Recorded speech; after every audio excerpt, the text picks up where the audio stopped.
Je suis très heureuse de recevoir Stéphane Clément, fondateur de Gaïa Méditation. Son parcours révèle un engagement passionné pour l'harmonie intérieure et l'épanouissement personnel. Alors plongeons dans son univers si riche d'enseignements. Bonjour Stéphane. Bonjour Isabelle, merci Je- à toi pour cette invitation. Eh bien, merci à toi d'avoir accepté de vivre ce moment dans ce podcast. Et c'est vrai que j'ai vraiment eu à cœur de te proposer cette invitation parce que ton parcours est très riche d'histoire et d'enseignement. Donc, on va voir un petit peu ton univers, le découvrir et vraiment s'inspirer de ce chemin si, si beau, en fait, si puissant. Alors, justement, pour commencer ce podcast, je voulais te poser une question pour comprendre un petit peu ton parcours. Donc, quel est ce chemin qui t'a conduit à devenir l'être que tu es aujourd'hui? En quelques phrases, en quelques mots. Alors, merci pour ta question. Alors, le chemin, qu'est-ce qui m'a conduit à être Alors, on pourrait répondre de diverses façons à ça, Oui. euh, parce que conduire à l'être que je suis, à quel niveau se situe la question de l'être? Est-ce que c'est la personne que je suis et donc, entre guillemets, le costume que je porte et l'identité que Mhm. j'ai aujourd'hui? Oui. Qu'est-ce qui m'a conduit à cette identité? Donc, évidemment, c'est mon parcours de vie, c'est mon éducation, c'est mon expérience qui ont créé, on va dire, cette identité. Euh, donc, qu'est-ce qui m'a conduit à être cette identité? Voilà, il y a tout un Oui. parcours. C'est vrai. Après, dans ta question, évidemment, il y a encore une fois plusieurs niveaux. Donc, je vais répondre de façon, euh, entre guillemets, plus terrienne aussi. Donc, Mhm. évidemment, tu m'as dit fondateur de Gaïa Méditation. Donc, ça, c'est évidemment encore une fois ce costume, hein. Je pourrais dire voilà que je suis un homme et que je vis à tel endroit, etc., etc. Mais évidemment, qu'est-ce qui m'a conduit à être dans, bah, dans cet élan de partager au niveau de la méditation, notamment à travers Gaïa Méditation, et partager tout un tas d'outils, partager des informations. Bien entendu, depuis tout petit, je me pose tout un tas de questions sur la vie en général et sur le sens de la vie, sur les mystères de l'univers. Et c'est vrai que quand j'étais plus jeune, eh bien, bon, mon père français, ma mère de l'île de Bali en Indonésie, Oui. et donc on est né en France, hein, on a toujours vécu en France, mais ma mère, elle a toujours voulu, originaire de Bali, elle est hindouiste, elle a toujours voulu qu'on ait une religion. Et donc, comme voilà, elle est venue en France dans les années 70, après elle a rencontré mon père, elle a toujours voulu qu'on ait une religion, donc la religion du père, catholique, même si mon père n'était pas pratiquant. Et c'est vrai que, eh bien, donc on a fait le catéchisme, donc puisque voilà, mes parents nous ont. J'ai quatre autres frères, on est cinq frères au total, hein, je suis le deuxième de la Oui. fratrie, et donc voilà, catéchisme. Et donc c'est vrai que quand j'étais dans ces cours, à un moment donné, je comprenais pas trop ces enseignements et je me disais qu'il y avait quelque chose qui n'allait pas. Et il y avait comme une dissonance à l'intérieur de moi. Il y avait une dissonance dans ce qu'on m'enseignait au niveau de la religion. Je me demandais si vraiment les personnes qui m'enseignaient tout ça, elles croyaient vraiment en tout ça. Est-ce qu'elles se posaient toutes ces questions? Alors j'observais une dissonance à ce niveau-là, j'observais une dissonance aussi à l'école, où je voyais toutes ces personnes, ce jeu qui se jouait entre tous ces élèves, les professeurs. Et donc je me disais, est-ce qu'il y avait un sens à tout ça? Et donc à un moment donné, je me disais, je crois plus en Dieu, ou je crois pas en tout cas en ce qui m'est présenté. Donc je me disais, Oui. il y a quelque chose de supérieur, mais voilà. Et puis alors, en résumé, hein, c'est ce voyage à Bali, à l'adolescence, premier voyage en conscience, parce que j'avais fait un premier voyage quand j'avais 3 ans avec mes autres frères. Donc, on était vraiment enfants, donc on se rappelle plus trop, mais en conscience, vraiment à l'âge de 17 ans. Et là, c'est la reconnexion profonde à qui je suis, à Oui. ce que nous sommes tous, et donc cette ouverture au monde de l'invisible, et cette compréhension qu'il y a quelque chose qui nous dépasse, mais qu'on ne peut pas forcément nommer.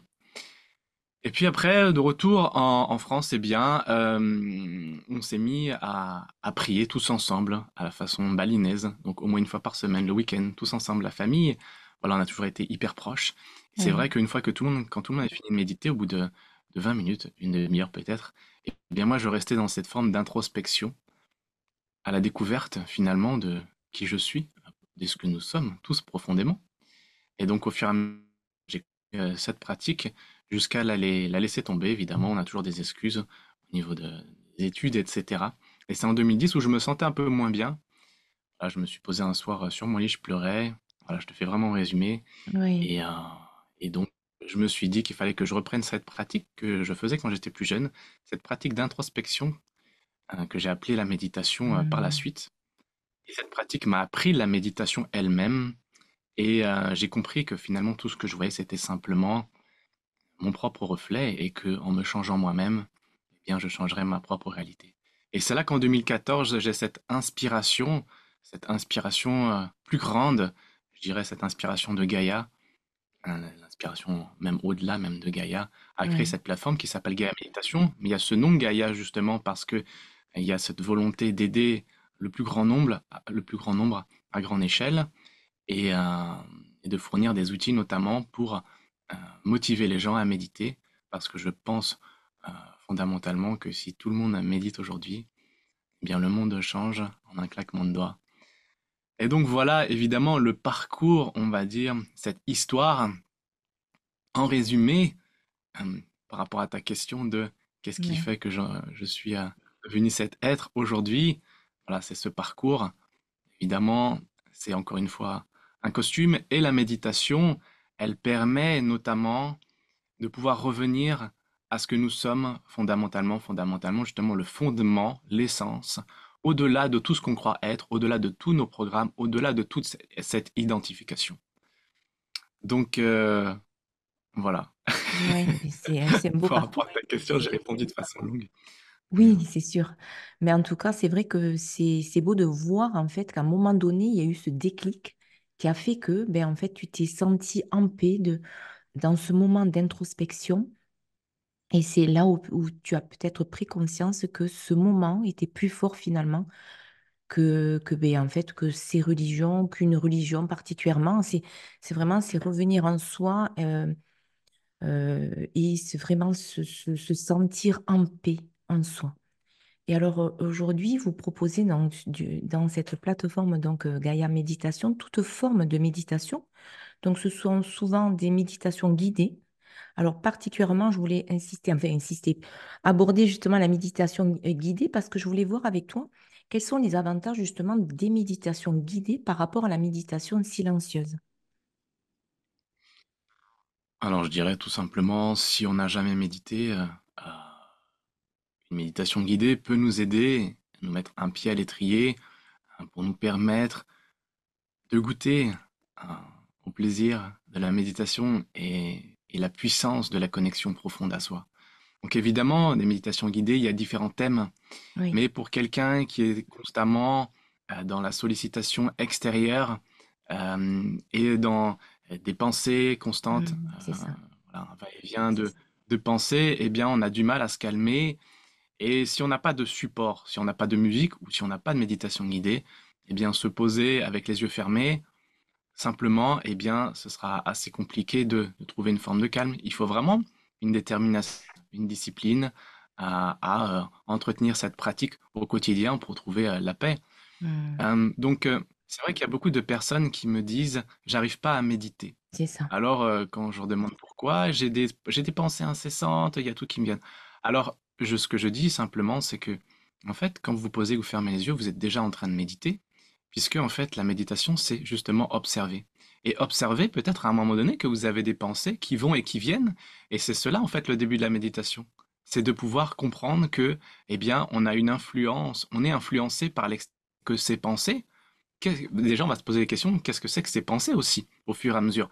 Au début, on est dans ces événements de la vie, on peut être énervé par ci ou par ça. Et puis ensuite, on s'aperçoit que tout ça, c'est une question de perception d'une situation donnée. Et que nous-mêmes, on peut changer cette perception des choses en changeant notre angle de vue sur une situation donnée. Donc, pour en revenir aussi donc à ta question, donc c'est vrai que à niveau de la création de la plateforme Gaia Méditation, je- évidemment, plus j'ai médité, plus j'ai compris et tout un tas de choses. Évidemment, la conscience qui s'étend et qui redevient à la conscience de ce que nous sommes véritablement, c'est-à-dire la conscience universelle. Eh bien, je me suis dit que, bah oui, j'ai pu observer qu'il y avait beaucoup d'agitation déjà en moi et beaucoup donc d'agitation aussi chez les gens que j'observais, avec qui je pouvais parler. Et je me suis dit que il fallait pouvoir trouver un moyen pour euh, faire en sorte que la méditation ce soit pas un calvaire. Donc se poser simplement les yeux fermés, ça peut être un calvaire pour certaines personnes. Et je parle de détermination et de discipline, mais c'est pas forcément évident. Alors que si on se pose et qu'on met de la musique, voilà, pendant une demi-heure ou une méditation de 20 minutes, une demi-heure, eh bien on va être là et on va écouter une voix qui va nous guider, voilà, à nous calmer, qui va nous amener à faire des visualisations, qui va nous amener à faire des respirations. Donc tout un tas de choses, simplement on va être là et on va se poser et on va se laisser transporter. Voilà, donc on propose des méditations guidées, mais on propose aussi simplement des musiques avec des fréquences particulières. Et puis on utilise aussi la technologie de synchronisation des ondes cérébrales. C'est l'utilisation donc de battements binauraux ou de sons isochrones. On utilise principalement les battements binauraux, c'est-à-dire c'est une technologie en fait qui permet, par un jeu de fréquences, de nous induire, on va dire, à rentrer dans un état cérébral particulier, donc un état de conscience modifié. Et en général, on va induire l'état alpha ou l'état theta, qui sont des états propres à la méditation. Et évidemment, quand on a l'habitude de méditer, on va pas faire travailler notre cerveau dans ces états-là. Et c'est ce qui va avoir, on va rester dans un état plutôt dans l'état alerte dans lequel on est dans la majorité du temps, c'est-à-dire où il y a des ondes cérébrales, où la C'est ça. fréquence, elle est très active, on est très agité. Et puis, ben, grâce à ces battements binauraux, on va rentrer dans l'état alpha, où les ondes cérébrales vont commencer à s'aplanir, où on va commencer à être de plus en plus relaxé, et éventuellement entrer dans l'état θ, qui est un état intermédiaire entre la relaxation et le sommeil profond. Et c'est cet état qu'on peut retrouver le matin au réveil ou le soir avant d'aller se coucher. Et grâce à ces battements binauraux, on peut rentrer dans cet état, qui est aussi un état associé à l'hypnose ou à l'auto-hypnose, où on va pouvoir quelque part euh, explorer notre être plus profondément et éventuellement changer nos programmes et être un peu plus finalement dans la vie que l'on souhaite vivre. Voilà. Oui, c'est vrai, bébé. Merci en tout cas pour toutes ces clés et cet enseignement. C'est vrai que moi, aujourd'hui, je rencontre beaucoup de personnes qui me disent ben voilà, qu'elles auraient envie vraiment de se plonger dans la méditation, mais comme tu disais, c'est pas toujours facile pour des personnes qui n'ont jamais pratiqué. Donc, et ça peut faire peur de se retrouver ben, seul avec soi-même, parfois. Et c'est pour cela que c'est vrai que une méditation guidée, ben, en fait, on est accompagné et on est conduit vraiment d'un chemin A jusqu'au chemin B pour permettre au corps, au cerveau de se relaxer. Alors aujourd'hui, est-ce que tu pourrais nous transmettre les bénéfices de la méditation qu'on peut, Oui. on peut vraiment savourer ces bénéfices au long terme? Est-ce que c'est vraiment une pratique quotidienne? Voilà, c'est vraiment des informations importantes pour les personnes. Oui. Alors, déjà, pour commencer, c'est vrai que, tu l'as dit tout à l'heure, on propose, des méditations guidées, Oui. sur Gaia Méditation. Nous, ce qu'on propose, c'est une méditation humaine qui est accessible à tous. Mm. C'est une méditation qui n'a pas de connotation religieuse. C'est des méditations qui ne suivent pas un courant de méditation en particulier, parce qu'il y a différents courants de Oui, c'est méditation. ça, Il y a la exactement. méditation zen, il y a la méditation méta, il y a la méditation de pleine conscience, il y a la méditation à voilà, tout un tas de types de méditation, et il peut y avoir des règles, il peut y avoir des codes. Alors Mm. nous, moi en particulier, c'est vrai que la méditation, je l'ai apprise par moi-même, j'ai pas lu de livre, me suis posé et la conscience, quelque part une plus grande conscience a émergé et m'a permis de comprendre un peu plus mon être et finalement de comprendre un peu plus la réalité dans laquelle je vivais et de comprendre un peu plus, ben, finalement, que en me posant, en observant, et puis peut-être après, en faisant diverses choses, on pouvait arriver à certains résultats. Donc, c'est pas un cours particulier, c'est chacun a sa méditation propre. Déjà, ça c'est la première chose. Donc, ce que je dis en priorité, c'est que voilà, quand on se pose, on n'a pas besoin d'avoir une position particulière avec comment dire, si on se sent bien allongé, on peut la faire allonger, mais évidemment, on risque de s'endormir. Oui, Si on a envie de profiter de la méditation, eh bien, il faut s'asseoir, plutôt avec le dos droit. Mais, voilà, voilà, une chaise ou peut-être sur un lit. Mais c'est vrai que plus on va méditer, plus notre corps, simplement notre conscience, va nous dire, voilà, mets-toi dans cet état, dans cette position-là. Parce que quand on est très stressé, eh bien, on va peut-être être comme ça, sans s'en apercevoir, ou peut-être les épaules remontées. Mais simplement, dans la méditation, c'est là qu'on va commencer à écouter. Ah, mais en fait, peut-être la position la plus confortable pour moi, c'est en général avec le dos droit. Et c'est logique, en fait, hein. C'est parce que si on est comme ça, on est moins bien. Enfin, bien voilà. sûr. Donc, il y a la conscience qui émerge. Et donc, voilà. Et donc, par rapport à ta question, donc c'est vrai que les méditations vont au début, en général, induire une forme de relaxation. On a différents types, euh, comment dire, de méditation sur différents thèmes. En fait, t'as pas, je crois que j'ai dérivé un petit peu ta question d'origine. C'était quoi, pardon? Ben, en fait, les bénéfices en fait de la méditation. Ah oui, oui, pardon, pardon. Oui, donc c'est vrai que c'est pour ça que je parlais un petit peu de tout ça. Oui, C'est non, que c'est ça. au début, c'est la relaxation. La Voilà. relaxation. Voilà, je parlais du fait qu'il n'y a pas, on n'appartient pas à un courant en particulier parce que certains courants vont dire la méditation c'est ci ou la méditation c'est ça et nous, notre pratique va amener à certains bénéfices. Voilà. Hmm. Et donc, du coup, nous, ce qu'on propose, c'est une méditation humaine, globale, qui va amener aux bénéfices, à des bénéfices variés suivant ce que la personne choisit de faire à un moment donné ou comment il va orienter sa méditation, quelle méditation il va faire. Donc, principalement, évidemment, c'est la relaxation au début parce que, évidemment, quand on a tout un tas de pensées, eh bien, évidemment, pour trouver le calme et pour pouvoir accéder plus profondément à ce que nous sommes, évidemment, il faut se relaxer. Donc, la relaxation, les bienfaits, c'est la relaxation, Hmm. trouver plus de sérénité dans sa vie, évidemment, la baisse du stress, de l'anxiété, avoir l'esprit plus clair, de façon globale. Évidemment, l'esprit plus clair va amener à accroître notre intuition, à accroître notre réceptivité. Peut-être que les capacités du subtil vont se développer, donc la clairvoyance, clairaudience, clairinformation, peut-être même les capacités médiumniques.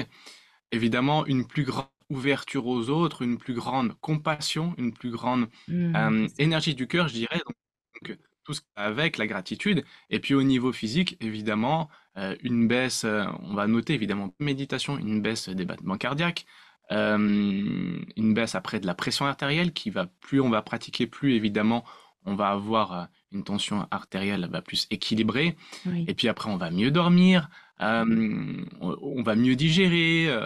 Il y a tout un tas. Après, il y a au niveau des chromosomes, l'enveloppe qu'on appelle les télomères et qui Voilà. va se réduire au fur et à mesure de l'âge. Eh bien, on remarque que grâce à la pratique de la méditation, eh bien, les télomères vont diminuer beaucoup moins ou ralentir pour certains vont dire que les télomères vont se rallonger. Donc Ah, c'est certains vrai. diraient que soit en ralentissement, soit on pourrait presque rajeunir. Bon, moi je dirais presque qu'on ralentit le vieillissement. Et donc voilà, il y a tout un tas de bénéfices au niveau physique, au niveau émotionnel, au niveau mental et au niveau spirituel. Voilà, Voilà, c'est sûr. de façon C'est globale. vrai Mais que comme tu disais, mais après, c'est vrai que je prends conscience aussi que finalement, l'énergie va où va l'attention. C'est-à-dire que si on ramène son attention à l'intérieur de son corps, ben, on va ramener aussi plus d'énergie en soi. Donc, plus d'énergie, plus de vitalité, plus aussi d'énergie vitale pour son corps. Donc, favoriser en fait une meilleure énergie pour ses organes, ses tissus, ses liquides, ses os. En fait, je veux dire, c'est vraiment une puissance intérieure qui est là, en fait. Mais à force de donner son attention à l'extérieur, ben voilà, c'est vrai que tous les jours, on est obligé quand même de se pencher vers l'extérieur.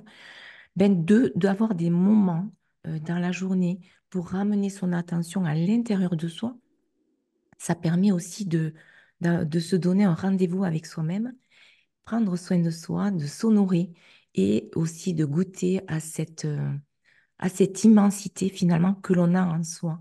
Comme tu disais, au plus grand, et on peut, voilà, sans connotation religieuse évidemment, mais on peut sentir cette immensité en soi que cette immensité peut s'étendre à l'extérieur et c'est goûter cette immensité, c'est puissant. Et c'est vrai qu'aujourd'hui, de plus en plus de personnes qui sont happées vers l'extérieur, mais cherchent de plus en plus des moments en soi et la méditation, évidemment, peut faire partie de ce rituel pour travailler sur soi, pour prendre rendez-vous avec soi-même et justement honorer l'être que nous sommes.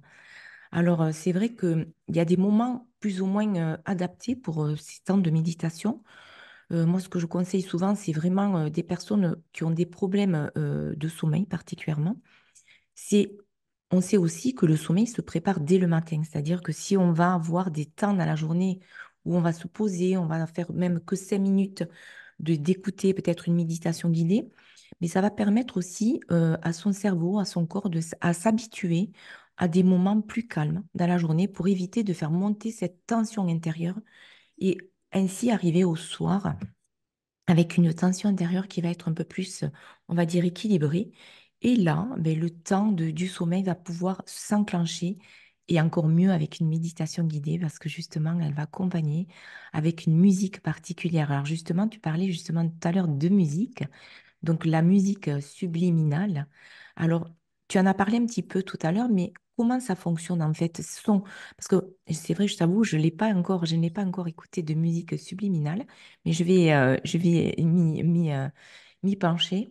Euh, Ce sont des musiques que vous créez vous-même, c'est bien ça? Oui. Alors tout à l'heure, oui, je parlais de battements binauraux. C'est ça. Les battements binauraux, c'est une technologie qu'on utilise dans les musiques subliminales, mais les battements binauraux, on les utilise aussi dans les méditations guidées, hein. Donc, D'accord. de façon brève, on va dire que des battements binauraux, c'est une fréquence qui est appliquée à une oreille, par exemple l'oreille droite, D'accord. on va dire Oui. 100 Hertz, et à Oui. l'oreille gauche, 100 Hertz. Voilà, 100 Hertz, 105, la différence entre les deux, 105 moins 100, ça fait 5 Hertz. Et 5 Hertz correspond à la bande de fréquence de l'état cérébral θ, puisque l'état D'accord. cérébral θ, il est entre 4 et 7 Hertz. Donc 5 Hertz correspond à cette bande, euh, cet intervalle de fréquence de l'état cérébral θ. Et donc cette différence fréquentielle va créer une fréquence tierce, une fréquence fantôme que le cerveau va créer lui-même. Et Hmm. donc, quelque part, à travers ce jeu de fréquences, ces battements binauraux, le cerveau va être induit à rentrer naturellement dans l'état θ. Voilà. D'accord. OK. Donc, c'est une technologie qu'on utilise dans les musiques subliminales. Alors, les musiques subliminales, c'est quoi? Ce sont des musiques qui comportent des affirmations positives qui sont enregistrées donc avec donc voilà, en studio, on enregistre ça, on écrit d'abord les affirmations, ensuite on les enregistre, et elles sont mixées avec un volume plus faible que l'audition humaine. C'est-à-dire que D'accord. quand vous écoutez la musique, vous n'allez pas entendre les affirmations. Par contre, elles sont bel et bien enregistrées dans l'audio. Et en fait, l'objectif, c'est d'aller reprogrammer directement le subconscient. Parce que, évidemment, quand on répète certaines affirmations, eh bien, il y aura notre mental analytique qui pourrait, à travers le subconscient, bloquer certaines affirmations et se dire, bah non, ça c'est pas vrai. Pour moi, ça, j'y crois pas. On a des Hmm. programmes trop forts qui font qu'à un Hmm. moment donné, on va pas croire en ça. Donc c'est la répétition, évidemment, qui va faire que les affirmations simples vont fonctionner. Par exemple, pour quelqu'un qui est malade, dire je suis en bonne santé ou je suis dans une santé parfaite, on peut le répéter, mais au début, on n'y croit pas. Ouais. Et puis, évidemment, la répétition, la constance dans la journée, au fur et à mesure des jours, va faire qu'on va installer un nouveau programme, donc une nouvelle vibration. Et qui dit nouvelle vibration, dit nouvelle réalité, en fait, dans laquelle on va vivre. Ouais. Mais évidemment, l'avantage de ces musiques subliminales, c'est que ces affirmations sont enregistrées, encore une fois, sous le seuil d'audition humaine. Donc, notre mental analytique, il va pas pouvoir, quelque part, aller bloquer Ah oui. ce nouveau programme, ces nouvelles informations, qui vont aller directement reprogrammer le subconscient. Et en fait, dans ces musiques subliminales, on les couple, donc on a de la musique, mais on va mettre des battements binauraux qui vont notamment induire, qui vont nous permettre d'entrer plus facilement dans l'état θ, cet état encore une fois dont je parlais tout à l'heure, qui est un état retrouvé le matin au réveil ou le soir avant d'aller se coucher. C'est un état où on a beaucoup de pensées ou de créativité ou de Oui. l'intuition, et Mhm. c'est cet état qui nous permet d'aller pousser plus facilement la porte du subconscient et d'aller nous reprogrammer beaucoup plus facilement. C'est un état qui est associé à l'hypnose, voilà, ou l'auto-hypnose. Quand vous allez voir un hypnothérapeute, il va vous faire entrer dans cet état-là pour vous pouvoir, quelque part, changer certains programmes, certains comportements, certaines habitudes. Et comme on D'accord. le sait, enfin peut-être peut-être certains d'entre vous le savent, euh, notre subconscient, il va déterminer à plus de 95%, des fois jusqu'à 99%, eh bien, notre vie en général, c'est-à-dire que notre comportement, nos habitudes, ce qui va sortir de notre bouche, nos émotions, comment on va réagir dans une situation donnée, eh bien, c'est tous ces programmes du subconscient qui sont hérités depuis notre enfance, peut-être même de l'information transgénérationnelle, peut-être de l'information d'ancienne vie, qui sont enregistrés dans ce subconscient et qui vont nous mettre en pilote automatique et qui vont faire qu'à un moment donné, eh Mhm. bien, on va être sur des rails et on va faire toujours la même chose. Mhm. Et si évidemment on souhaite changer des choses dans notre vie, changer de vie, vivre une vie peut-être un peu plus libre, un peu plus légère par rapport à nos aspirations les plus profondes, eh bien à un moment donné, il faut s'intéresser à ce subconscient et ces programmes qui sont ancrés à l'intérieur de nous. Alors évidemment, oui, on a envie de changer une certaine habitude. Si on fait rien, c'est pas en le disant comme ça, en le déclarant qu'on va changer cette Mhm. habitude. C'est Enfin sûr. voilà, tout le monde le fait au premier jour de l'an, enfin voilà, au début de l'année. Ah oui, mes bonnes résolutions, c'est ça. Bon, ça tient deux, Mhm. trois jours, une semaine, 2 semaines, un mois maximum, et c'est tout. Parce qu'il y a des programmes du subconscient qui nous ramènent à ce standard. Euh, voilà, c'est une sorte de d'homéostasie, on va dire, Ah oui. qui va faire que, en fait, tout ce qu'on a connu dans le passé euh, va continuer à perdurer, et pour que tout ce qu'on fait dans le moment présent corresponde à ce qu'on a connu dans le passé, ça nous permet finalement de rester aussi dans cette zone de confort.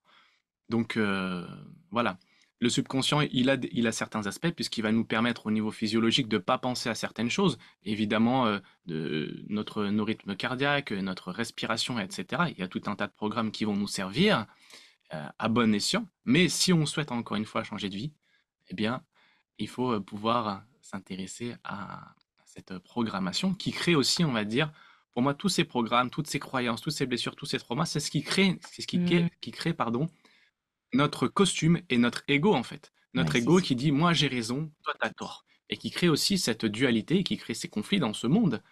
Et pour moi, vraiment, la méditation va nous permettre de comprendre qu'on est identifié, qu'on a une identification, qu'on a un costume, et pour revenir à ce que nous sommes fondamentalement. Et donc les outils qu'on propose à travers Gaia Méditation, évidemment, vont permettre d'appuyer ce retour profond à soi, et notamment avec la musique subliminale qui va permettre la reprogrammation du subconscient. Donc Oui. on a des musiques subliminales sur différents thèmes, la musique subliminale pour attirer l'amour, pour plus d'abondance, pour dormir aussi. Donc, par exemple, puisque tu le parlais tout à l'heure Oui. pour le sommeil, donc évidemment, il va y avoir des affirmations positives liées au sommeil. Par exemple, Mhm. je, euh, je, je dors profondément, euh, mon sommeil Réparateur. est régénérant, Mhm. voilà, etc. Mhm. D'accord. Ouais, c'est puissant. Vous avez des outils très puissants et très poussés. Alors justement, tu parlais justement des affirmations, donc les mantras chantés. Je sais que vous proposez aussi des mantras chantés et avec des fréquences sacrées, c'est bien ça? Alors j'ai vu ça quelque part sur ton site. Et c'est justement, je voulais voir un petit peu le pouvoir des mantras avec les fréquences sacrées sur l'esprit et le corps. Est-ce que tu peux nous en dire plus? Alors, les fréquences sacrées, alors ça, c'est des fréquences qu'on utilise dans nos musiques. Donc, il y a la fréquence 432 Hz et Oui. il y a les fréquences du solfège sacré. Alors, la fréquence 432 Hz, c'est une fréquence qui est dite la fréquence de la nature. C'est une fréquence qui est en accord avec le nombre d'or. Voilà, il y Hmm. a certaines personnes qui ont fait des calculs par rapport à ça et qui ont déterminé voilà, que la fréquence 432 Hz, elle est en accord avec le nombre d'or. Et évidemment, nous-mêmes, on est fait au nombre d'or. La nature, les plantes, tout est fait au nombre d'or, hein. Le nombre d'or, c'est la proportion divine. Et donc, quelque part, enfin, la musique qu'on écoute à la radio, elle est accordée au La 440 Hz. Donc, évidemment, il y a tout un tas de théories à ce sujet, mais voilà, qui disent que certains ont une volonté, puisque avant, la musique était faite accordée au La 432 Hz. Oui, Certains disent qu'il y a une volonté, quelque part, de nous détourner de notre propre nature en changeant l'accordage de la musique, en la mettant à 440 Hz. Bon après, quoi qu'il en soit, nous on fait de la musique en 432 Hz principalement, voilà, qui nous ramène quelque part à nous-mêmes profondément et qui crée un alignement oui, finalement en nous, un alignement avec ce que nous sommes et finalement un alignement et une connexion profonde avec ce qui nous entoure, puisque tout ce qui nous entoure c'est nous-mêmes, c'est la oui, nature, on est la nature nous-mêmes. d'accord. Et après il y a les fréquences du solfège sacré. Euh, il y en a 7 à la base, non 6 à la base pardon, et il y en a 3 qui ont été découvertes après. Oui, Donc c'est des fréquences qui ont été, réputées être utilisées dans les chants grégoriens à l'époque, donc c'est des fréquences sacrées, les fréquences dites du solfège sacré ou secret et chaque fréquence, a, des bienfaits particuliers et donc il y en a 3 qui ont été découvertes après et donc parmi 10 plus 3 ça fait 9 et donc parmi les 9 il y en a 7 en particulier, qui correspondent, une fréquence correspondant à chaque chakra. Donc on d'accord, pourrait écouter une fréquence pour un chakra en particulier qui va avoir des bénéfices liés à ce chakra, particulier. Donc il y a notamment, la fréquence, 528 Hz qui est dite, la fréquence de l'amour. Bon, c'est la fréquence de l'amour, mais c'est pas la fréquence liée au chakra du cœur, hein. C'est la fréquence liée au chakra, du plexus solaire, mais elle est appelée la fréquence de l'amour et voilà. Certains disent que, heu, cette fréquence permet une réparation au niveau de l'ADN, hmm, voilà. ouais, c'est puissant, Donc et voilà, d'accord. il y a des particularités au niveau de ces fréquences. Donc vous pouvez évidemment aller sur notre site internet, hein, gaiaméditation.com et regarder un petit peu toutes ces fréquences et les particularités et les bienfaits de toutes ces fréquences. Oui, Alors voilà, ça c'est la partie fréquence sacrée. Et puis après, tu me parlais des mantras. oui, c'est Donc ça, comme je le disais tout à c'est l'heure, ça. voilà, comme je l'ai dit tout à l'heure, donc on est 5 frères. Donc j'ai mon frère aîné Olivier, moi je suis le deuxième, et j'ai 3 plus jeunes frères qui sont des triplés et qui sont artistes, hein, depuis voilà depuis plus de 20 ans, artistes professionnels, hein, chanteurs Hmm, professionnels notamment, et ils sont aussi auteurs, compositeurs, et c'est eux qui composent d'ailleurs toutes les musiques sur Gaia Méditation. Et donc bah, ils chantent aussi des mantras. Donc c'est vrai que pendant leur carrière, ils ont chanté de la musique pop avec influence, on va dire soul, R&B. Ils ont fait partie aussi d'une chorale de gospel, le Gospel pour 100 voix. Ils ont tourné en France, à l'étranger. Ils ont fait toutes les plus grandes salles en France, hein, tous les plus grands zéniths. oui, Ils ont fait 5 fois Bercy. Et donc voilà, ils ont une grosse expérience à ce niveau-là. Mais aujourd'hui, eh bien, depuis 3-4 ans, ils se sont mis à chanter des mantras. Donc il y a une évolution au niveau de leur carrière, une inspiration à chanter des chants sacrés. oui, Et donc bah, les mantras eux-mêmes, évidemment, issus, on va dire, les phrases, les mots, c'est issu du sanskrit. Évidemment, il y a des vibrations particulières qui nous ramènent au divin, en fait. oui, hmm, Donc, on parlait tout à l'heure d'affirmations positives, ces phrases qui ont une vibration particulière, hein. On le sait aujourd'hui que on le voit à travers nos expériences de cristallisation de l'eau, les expériences de Masaru Emoto, oui, que nos pensées, les mots qui sortent de notre bouche vont avoir une influence sur la cristallisation de l'eau. Évidemment, les pensées positives, les mots positifs vont créer des cristaux harmonieux avec de la hmm, géométrie sacrée. Et bah, toute pensée négative, les mots négatifs vont créer une disharmonie au niveau de la cristallisation de l'eau, la hmm, cristallisation de l'eau. Donc, hmm, évidemment, nous-mêmes, on est fait en majorité d'eau, donc forcément, ce qui va sortir de notre bouche et ce qu'on va émettre au niveau vibratoire va avoir une influence sur nous-mêmes, mais aussi sur notre environnement. Et donc, les mantras eux-mêmes, bah, on pourrait dire que c'est comme c'était des affirmations positives ultra puissantes, voilà, qui viennent bah, des Védas, hein, des livres anciens, voilà, de la religion hindouiste, oui, euh, même avant tout ça. Donc voilà, enfin c'est des voilà, les mantras, c'est des instruments de l'esprit qui vont nous permettre de rentrer dans un état de conscience modifié et qui vont nous amener à nous connecter au divin. Alors c'est vrai d'accord, que tout à l'heure je disais la méditation, on peut se poser, fermer les yeux et observer, Mais on peut aussi, par exemple, si on le souhaite, certaines personnes, ou voilà, à un moment donné dans votre pratique, dans une pratique un jour donné ou le lendemain, ou voilà, quand vous le sentez, vous pouvez par exemple vous focaliser sur votre respiration, le va-et-bien de la respiration, l'inspiration, l'expiration, ressentir ce que ça vous procure à l'intérieur de vous, les changements de température, voilà, l'air qui rentre au niveau des poumons, ce que ça fait, donc être attentif au sens. Ça va vous permettre quelque part aussi d'assagir vos pensées. Après, il y a la méthode justement de la répétition des mantras. Les Oui, mantras, bah, ça peut être encore une fois des affirmations positives ou des mantras justement qui viennent des Védas, des Sanskrits. Et vous pouvez les répéter en phrasé ou les chanter. Et ça aussi, ça va nous permettre quelque part de s'extraire de nos pensées et de rentrer dans un état de conscience modifié. Voilà. Après, il y a aussi la façon de regarder une bougie ou de peut-être regarder un mandala. Et ça aussi, ça va faire qu'on va se focaliser sur quelque chose. Donc, ces différentes approches de la méditation, il y en a qui sont plus sur la concentration, il y en a qui vont être plus sur ouais, l'observation c'est neutre, en ça. fait, je dirais. D'accord, ok. Voilà, en résumé, hein. Très bien. C'est beau en tout cas. Ouais. Et du coup, j'ai vu aussi que vous proposiez des vidéos éducatives donc sur la loi de l'attraction. Et du coup, je voulais voir avec toi un petit peu qu'est-ce que tu peux nous partager concernant les bases de la loi de l'attraction et comment elle peut affecter notre vie. Alors, la loi de l'attraction, c'est une loi universelle. Alors, qui dit que simplement, ce qu'on voit, c'est ce qu'on vibre. Ce qui est manifesté à l'extérieur de nous, c'est en rapport à la vibration qu'on émet à l'instant T. Alors, certaines personnes vont dire, pour moi, j'arrive pas, la loi d'attraction, elle fonctionne pas pour moi. Oui, Alors moi, je dirais que la loi d'attraction, elle fonctionne tout le temps et pour tout le monde. C'est-à-dire que la différence, je comprends quand la personne dit la loi d'attraction, elle fonctionne pas pour moi, elle fonctionne pas à mon avantage par rapport à ce que je souhaiterais. Mais oui, la loi d'attraction, tout ce qu'on voit, c'est simplement notre propre reflet. À un moment donné, il y a des choses qu'on n'aime pas dans notre réalité, mais c'est le reflet de notre vibration qui existe.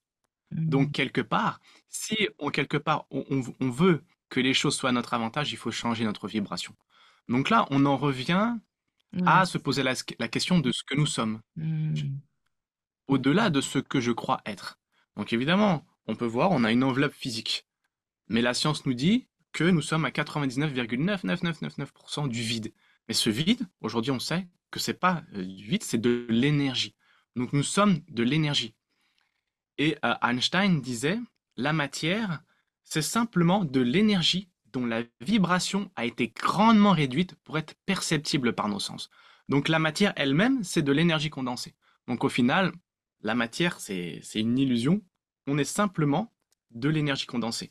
Et on peut dire que ce qu'on voit avec nos yeux, c'est une condensation d'énergie, c'est figé, mais plus on dézoome et plus, quelque part, on augmente la vibration, quelque part, on peut imaginer l'état de l'eau sous ces mm, trois états.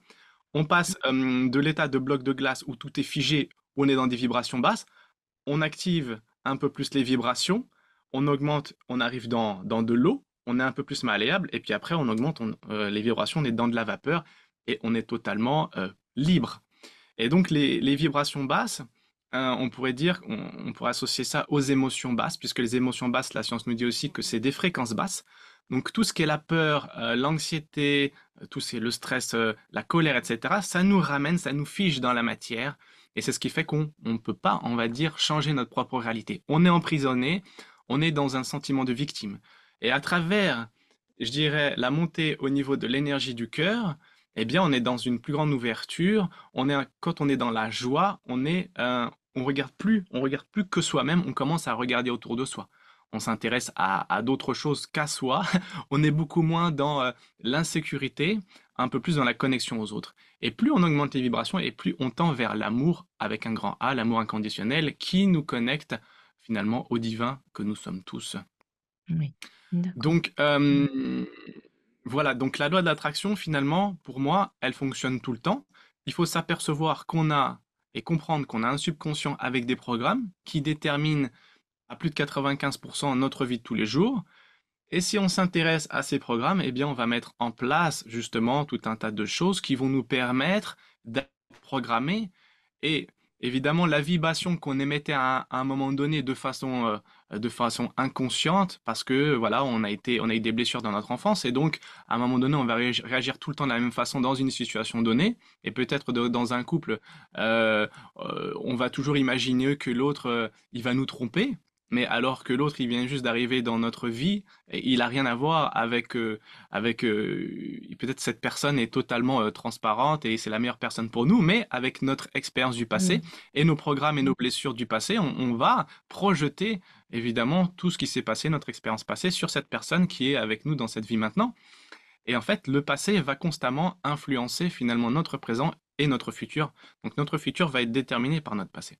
Et donc dans ce sens, évidemment, la loi d'attraction, elle va continuer à fonctionner. C'est-à-dire qu'on va attirer parce qu'on avait l'habitude d'attirer. Ouais, c'est ça. Donc, encore une fois, on est dans une création inconsciente. Et évidemment, le but du jeu, pour moi, dans cette incarnation terrestre, c'est de comprendre que nous sommes des êtres créateurs. Donc, de passer d'un être créateur inconscient à un être créateur conscient vers un maître créateur qui comprend que tout ce qu'il voit, c'est simplement lui. Et que finalement, il n'y a même plus de différence entre toi et moi, plus de différence entre la caméra ou le micro juste à côté de moi. Tout ça, c'est simplement nous-mêmes. Et il n'y a qu'une seule conscience, c'est la conscience universelle qui s'observe sous différents angles de vue, en fait. Voilà, il y a une désidentification, et évidemment, c'est différents niveaux de conscience qui nous permettent de comprendre tout Mm. ça. Ouais. Voilà, donc la loi d'attraction, elle fonctionne tout le temps, mais est-ce qu'elle fonctionne à notre avantage ou pas? Bah, c'est à nous de choisir et de comprendre que peut-être à un moment donné, il y a des choses à mettre en place dans notre vie pour Mm. pouvoir s'orienter différemment. Voilà, et surtout changer aussi peut-être sa manière de penser, les pensées, les mots que l'on transmet aussi, parce que ça, les mots, ce sont des vibrations, comme on le voyait tout à l'heure. Et ce que l'on dit, ben en fait, voilà, ça va avoir une répercussion quand même autour de soi et en soi surtout. Voilà, c'est ça. Est-ce que Stéphane, tu aurais un conseil à nous transmettre concernant le stress aujourd'hui, parce que beaucoup de personnes aujourd'hui traversent des moments difficiles ou stressants, que ce soit dans leur vie personnelle ou professionnelle. Alors voilà, si cette personne nous écoute et elle voudrait avoir une petite clé venant de toi concernant comment gérer un moment de stress dans sa journée, est-ce que tu peux nous transmettre une information importante à ce Alors, sujet? merci à toi pour la question. Alors moi, je dirais simplement que le stress, on remarque quand on voyage que dans certains pays, les gens, ils sont moins stressés. Oui. On va se dire, mais qu'est-ce qui fait que les gens sont moins stressés? Alors quand on observe, bah, on peut voir des gens qui vivent dans la rue ou des gens qui vivent avec très peu de choses. Mm. Et on va observer qu'il y a beaucoup de stress, ou plus de stress en tout cas, hein, dans la société occidentale. Quelle est la différence entre les deux? Bah, Oui. on peut observer déjà que quand les personnes vivent avec moins, elles ont moins peur de perdre, déjà. Et oui, c'est ça. Donc Mm. nous, on a beaucoup et on a peur de perdre. Donc déjà, on est dans ce sentiment de manque. Il y a toujours Mm. cette forme d'insécurité. Alors peut-être que quand on a déjà plus rien, eh bien, ou pas grand-chose, on a peur de perdre? Alors on va regarder les choses différemment. Donc encore une fois, ici, c'est une question de perception des choses. De perception. Est-ce que finalement, perdre quelque chose, c'est vraiment important? À quel point c'est important? Et ce degré d'importance, il est différent selon les personnes. En France, et puis évidemment dans le monde, puisqu'on a une culture différente, on a une éducation différente, on a donc une perception différente des choses. Donc chacun vit dans sa propre réalité. Donc le stress, il est lié à une perception des choses. Donc, tout le monde connaît le verre à moitié vide ou à moitié plein. Évidemment, il y en a qui vont le voir à moitié vide, il y en a qui vont le voir à moitié plein. La réalité, c'est qu'il y a la moitié d'eau dans le verre. Oui. Donc, le stress, il va venir encore une fois, de tous les programmes que l'on a à l'intérieur de nous, qui vont faire qu'à un moment donné, on va réagir d'une certaine façon, notre corps va s'accélérer, là où d'autres personnes vont voir la même situation, mais vont pas la percevoir de la même façon, parce qu'ils n'ont pas les mêmes programmes, pas la même éducation, pas les mêmes blessures, pas les mêmes traumas. Donc, on peut être tous 10 personnes avoir la même situation, mais on va pas la percevoir de la même façon, et donc on va pas être stressé de la Mm. même façon. Et puis, Oui, certaines c'est ça. personnes vont ne pas être stressées. Donc, la première chose, c'est de s'apercevoir une fois qu'on a les programmes. Ces programmes, on peut les changer, comme on l'a dit tout à l'heure. La méditation, les musiques subliminales, il y a des exercices respiratoires. Et puis aussi, je dirais, une des choses principales, c'est de se dire que bah, notre environnement, il est stressant pour nous. Oui, on va aller au travail, oui, on va prendre les transports, mais nous-mêmes, est-ce qu'on va être tout le temps conditionné par l'extérieur ou nous-mêmes, on va quelque part Mhm. devenir notre propre conditionnement. Donc la méditation, comme tu l'as dit tout à l'heure, c'est un recentrage sur soi. C'est soi-même devenir le rayon de soleil pour soi et peut-être pour les autres, et pas l'ombre qui va venir sur nous-mêmes. Donc je Mhm. dirais, le stress, une des premières sources de stress, c'est la télévision. Je pense qu'il faut pas l'ignorer, hein. La Ouais. télévision et en particulier, je dirais, Et les news. les médias dans Mhm. leur globalité, hein. Le journal télé et puis les médias dans leur globalité qui vont transmettre des informations stressantes, des informations de peur, des informations qui vont nous frustrer, qui ont envie d'avoir la haine, et pour des choses qui nous concernent pas du tout.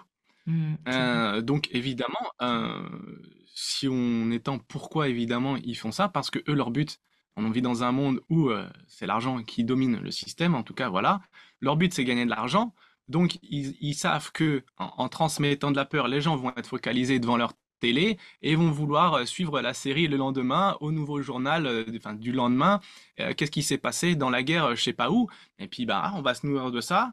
Et puis ça va nous créer de l'anxiété, et puis après on va en parler aux autres, et puis crac, il va y avoir tout le monde anxieux autour de nous et qui vont nous renvoyer cette anxiété qu'on leur a envoyée. C'est vrai. Donc, évidemment, il y a des médias alternatifs, il y a aussi Internet, et il y a, voilà, toi, le thé des thérapeutes qui sont là pour aussi transmettre des informations alternatives, des Oui. informations qui peuvent nous amener de la positivité.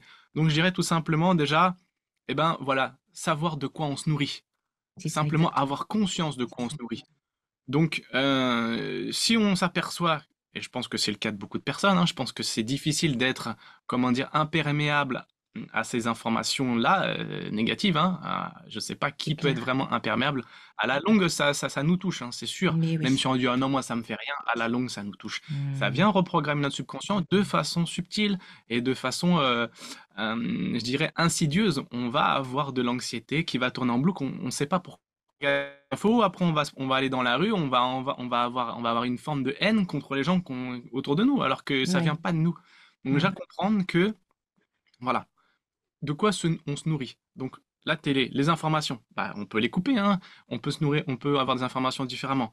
Les musiques qu'on écoute, on a vu, on parlait tout à l'heure des expériences de Masaru Emoto, les pensées vont avoir une influence sur la cristallisation de l'eau. Les Ouais. mots, mais aussi la musique qu'on écoute, hein. Masaru Emoto, il a fait l'expérience avec des musiques. Donc la musique classique, par exemple, la musique avec des fréquences sacrées vont créer des cristaux Mhm. harmonieux, des cristaux avec de la géométrie. Alors que toute la musique hard rock, etc., ben, vont créer des cristaux disharmonieux. Donc la musique, ça a une influence sur nous. Et puis évidemment, les livres qu'on va lire. Donc finalement, tout ce qui va nous nourrir, eh bien évidemment, on a une responsabilité ici par rapport à notre état d'être à un moment donné. Et si on a envie d'être dans la joie, dans la légèreté, dans une forme d'expansion, bah voilà, faire attention à quoi on se nourrit. Mhm. Donc ça va faire Exactement. diminuer le stress. Et puis si on a un gros stress dans la journée, évidemment, la pratique de la méditation de façon quotidienne va faire qu'à un moment donné, dans une situation donnée, on va pas prendre les choses, c'est-à-dire de façon frontale, et réagir en disant, voilà, l'autre, il me veut du mal, mais peut-être que je vais voir les choses à partir de l'énergie du cœur et comprendre que Mhm. peut-être que l'autre, dans une situation donnée, il vit une situation particulière, une situation douloureuse, peut-être de la souffrance à l'intérieur de lui, à un moment donné dans sa vie, ou peut-être qu'il l'a depuis son enfance, et que si je regarde de ce point de vue-là, bah, peut-être que au lieu d'avoir cette énergie de colère face à lui, peut-être que je peux avoir cette énergie de plus grande compréhension et de compassion. Et peut-être que même à un autre niveau, à un niveau supérieur, je peux avoir même cette gratitude parce que dans cette interaction, il y a un enseignement pour moi qui me permet à C'est moi-même ça. d'évoluer Mhm. à travers cette compréhension différente des choses. Oui, c'est Donc vrai. voilà à quoi sert la méditation, cette pratique quotidienne, c'est de pouvoir avoir cette forme de recul dans une situation donnée et ne pas avoir cette génération de stress constante où on a l'impression que tout est constamment contre nous et on va passer de cette énergie de victime, de cet être créateur inconscient à un être créateur plus conscient, plus responsable, voire un maître créateur où il y a cette compréhension, encore une fois, que tout ce qu'on voit, c'est simplement nous-mêmes, on crée tout à chaque instant et il n'y a jamais rien qui est contre nous. Voilà, c'est vrai. Mais ben, en tout cas, Merci infiniment. Et c'est vrai, comme tu disais tout à l'heure, ben, l'être que nous sommes, c'est aussi ce que l'on voit, ce que l'on entend, ce que l'on ressent, ce que l'on on vibre, ce que l'on mange. Il y a tout ça. Donc, c'est vrai que faire attention à la nourriture, comme tu disais, que l'on Exactement. va absorber chaque jour. Ce que l'on voit, c'est aussi, est-ce que je choisis de voir les journaux télévisés qui me racontent des horreurs ou est-ce que j'ai envie justement de voir, par exemple, je sais pas moi, un beau paysage, me nourrir des photos, je veux dire, des chefs-d'œuvre. En fait, je veux dire, il y a aussi des choses à changer dans notre quotidien qui font que, mis bout à bout, mais il y a des choses qui peuvent changer petit à petit. C'est aussi, voilà, écouter, comme tu disais, des beaux sons, aussi des chants. C'est aussi ce que l'on respire. Donc, est-ce que je choisis de vivre dans un environnement pollué ou est-ce que j'ai envie de temps en temps aussi prendre, ben voilà, mes baskets et aller courir dans la nature? C'est vraiment tout ça, c'est vraiment une richesse intérieure que l'on peut cultiver au quotidien. En tout cas, merci infiniment, Stéphane, de nous avoir offert ce puissant et inspirant témoignage de l'œuvre que tu transmets au monde avec Gaïa Méditation et aussi avec tes frères et l'être que tu es et que vous êtes et que nous sommes tous. En tout cas, merci infiniment et c'était vraiment un moment très puissant et très inspirant en tout cas. Je te remercie du fond du cœur. Et Merci beaucoup Isabelle pour tes mots. Et, euh, et oui, de toute façon, tu l'as dit, hein, encore une fois, je pense que à travers tout ce qu'on a pu partager aujourd'hui, c'est de comprendre que on crée à chaque instant et qu'on a cette possibilité d'avoir une vie meilleure, en tout cas une vie un peu plus fluide, un peu plus légère, et d'aller à un point B avec moins de, moins ouais, de remous. Mais c'est après, les vrai. remous, c'est aussi des Hmm, apprentissages. c'est Et tu ça. l'as bien dit, c'est vrai que j'avais pas forcément pu, hein, passer du temps dans la nature, Hmm, faire attention à son sommeil et ce dont on se nourrit aussi physiquement, l'eau qu'on boit, la nourriture qu'on mange. c'est Évidemment, vrai. tout ça, ça va avoir une influence sur notre état d'être, nos émotions et finalement sur notre vibration. Et si on Hmm, a une vibration plus grande, plus haute, évidemment, on va créer à partir de cette vibration plus haute et vivre quelque part le paradis sur terre, entre guillemets, on pourrait dire ça. C'est parce ouais, que finalement, ce paradis, on le crée à l'intérieur de nous. On crée c'est ça cette paix à l'intérieur de exactement. nous et c'est cette Oui. paix qu'on va voir à l'extérieur. Et j'encourage donc toutes ces personnes à suivre ce que Gandhi disait, hein, soit le changement que tu souhaites voir dans le monde, Hmm, tout commence par soi. c'est vrai. Et donc, ben, je te remercie du fond du cœur, Isabelle, pour cette opportunité de partage, de Oui. transmission. Et, voilà, paix dans nos cœurs, Merci amour. infiniment. Merci infiniment, Stéphane. Et puis, je vous souhaite une très belle journée à tous les auditeurs et je vous dis à très vite pour un nouveau épisode du Thé des thérapeutes. Belle journée à vous.